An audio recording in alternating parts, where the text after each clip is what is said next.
The 2025 Manila Dialogue on the South China Sea opened yesterday in Taguig, bringing together foreign policy experts, defense officials, and regional leaders to discuss maritime security and reaffirm the Philippines' commitment to the rule of law in the West Philippine Sea. Mobile journalist Marymon Reyes has the report.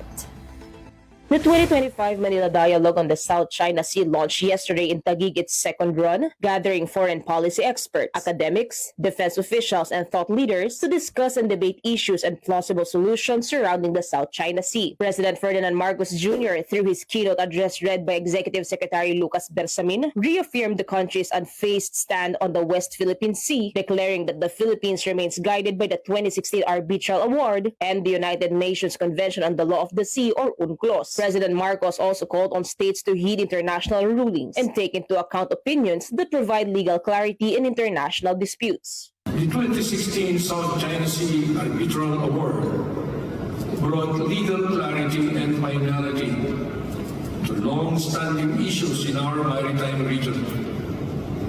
It reaffirmed that peace and justice can only prevail when the rule of law, as embodied in the United Nations Convention on the Law of the Seas, or UNCLOS, guides the conduct of nations. The president emphasized the need to ensure that the rule of law, peace, and stability are never optional in the Indo-Pacific, especially given the ongoing tension in the South China Sea. The Philippines is, however, keeping lines open with China and other ASEAN states to promote cooperation, yet ready as well to speak out when needed. Keeping lines of communication open with China and other ASEAN claimant states maximizes bilateral and regional mechanisms, ensuring our continuous peaceful relations.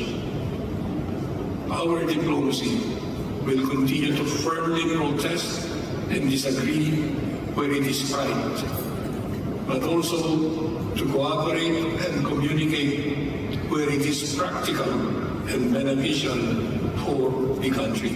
Marcos also reaffirmed the country's commitment in addressing maritime challenges, as it is not alone and is continuously working with like-minded countries for multilateral or bilateral engagements and capacity building. The dialogue, convened by the We Protect Our Seas Foundation, is envisioned to be an annual Track 1.5 process, focusing on promoting adherence to international law and identifying actionable policy recommendations for regional peace and stability.